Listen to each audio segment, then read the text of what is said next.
Okay, we're in overtime here now. S2L is a basic building block. Okay, it can't get any simpler. So if we take that S2L, it's right here in the middle there. Now, the top part of this S3L is down here. The bottom part of the S3L is up here. And we made this square. And it's really easy to play because it's half step, whole step, half step, whole step, whole step, half step, whole step, half step. No matter where you start.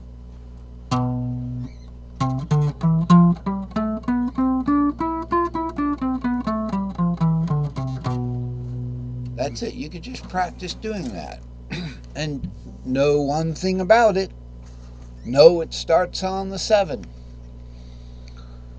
And then you count from there. 7R2, 3, 4, 5, 6, 7R2, 3, 4, 7R2, 3, 4, 5, 6, 7R2, 3, 4.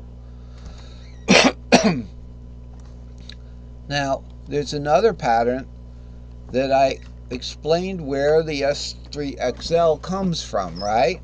It comes from the middle down here of this 7L that we put together with these guys, S2Ls and S3Ls. Now, S3Ls and S2Ls are important because they're part of the building stack here, the barred chord building stack.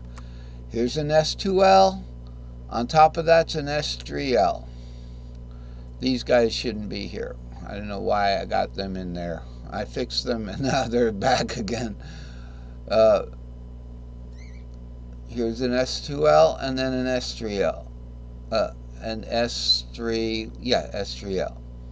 That's a new name for it. Okay, that was the old Stacketry short. Now it's Stacketry long because it's got the 4 and the 7. So we can make the difference.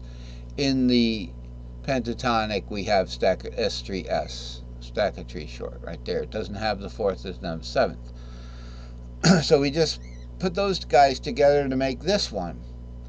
And then lo and behold, in the middle of all this, we have a 7R2, 3, 4, 5, 6, 7R, 2, 3, 4.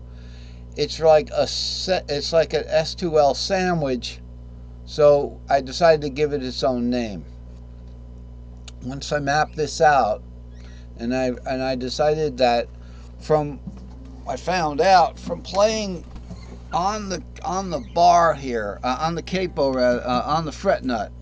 Gets it right the third time. See, the brain. On the fret nut, you can't do these guys. Okay, if my bottom string's my root, the root's there, I'm not going to access these strings at all because they're in the no play zone. So we had to come up with something different. So I had to go, let's say the root's here, okay? To get to that 3, I had to get the next 3 up and the next cage up, one more note up. And that's where we started getting into these longer patterns. R2, 3, 4, 5, 6. And underneath that, believe it or not, is a 5, 6, 7.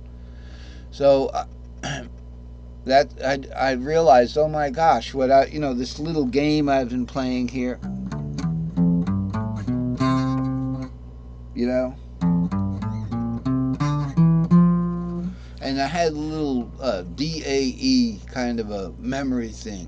If it's D, it was the 3rd string that I was going to double the thing, and then I was doing the pentatonics from there,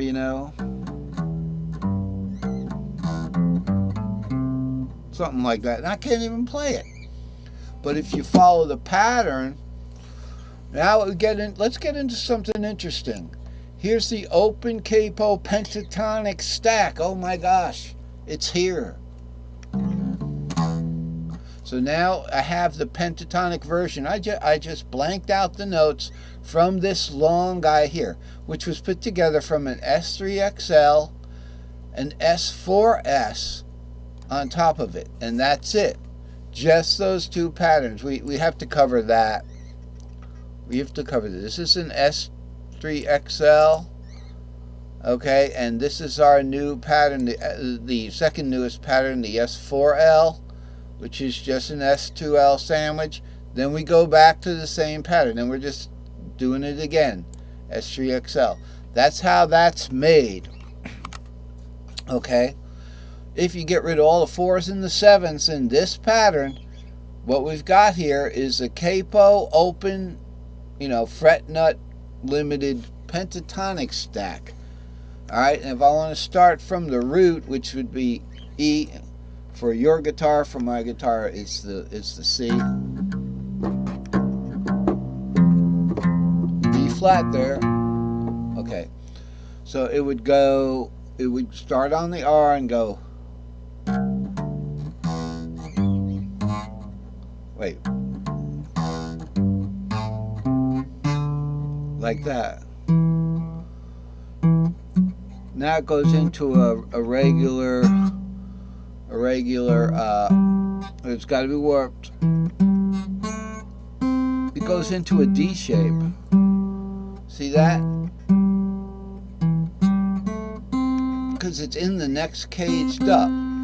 So when you got next cage up, not caged up, if you have an E-shaped C, the next thing you're going to do is a D-shaped C. That's how it works. D, and then it goes to a C-shaped C. And then an A-shaped C. Okay? And then back to a G-shaped C. And then octave would be back to here. And that's all in C. In your guitar, it would be the same thing.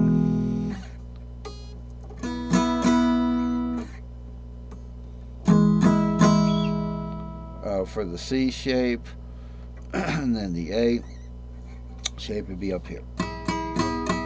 It's too hard for me to play that stuff. It'd be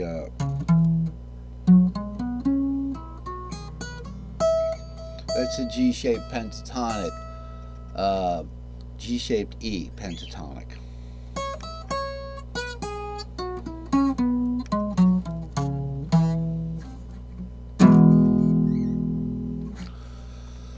All right, so we're almost done with the overtime segment. So we can play these pentatonics if we use our new scale that keeps us to the right of the fret nut or the capo. Just remove all the 4s and the 7s from it. From the R, I don't have to remember that D-A-E thing. I just play the pattern. So I would have to learn this pattern. All right, and so before you learn a pattern, you have to play it, right?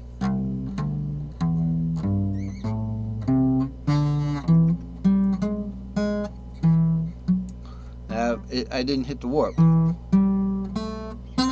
It would warp on that 6R2-3.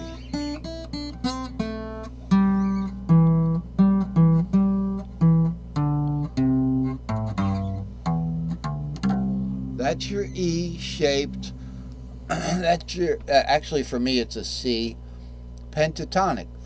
If I want to start, and we've got all the scale members here. The 2 is up here, remember it's not right there. So you'd have to start the pattern from the 2. Pretending that the lowest note here, which is a C on my guitar, because I'm down tuned. Okay, so pretending that's a C, alright, it's really outlining the key of B flat.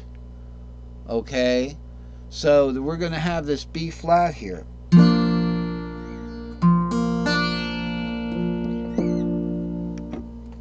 I love B flat.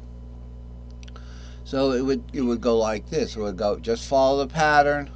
2, 3, 5, 6, root. That root's the B flat on my guitar, because I'm down tuned. This would be your D, but it's my B flat. Keep on harping on that, don't I? See, remember that D-A-E thing? On the 3rd string, it starts D would be the long one, D, and then in the D shape, which is on off the 2.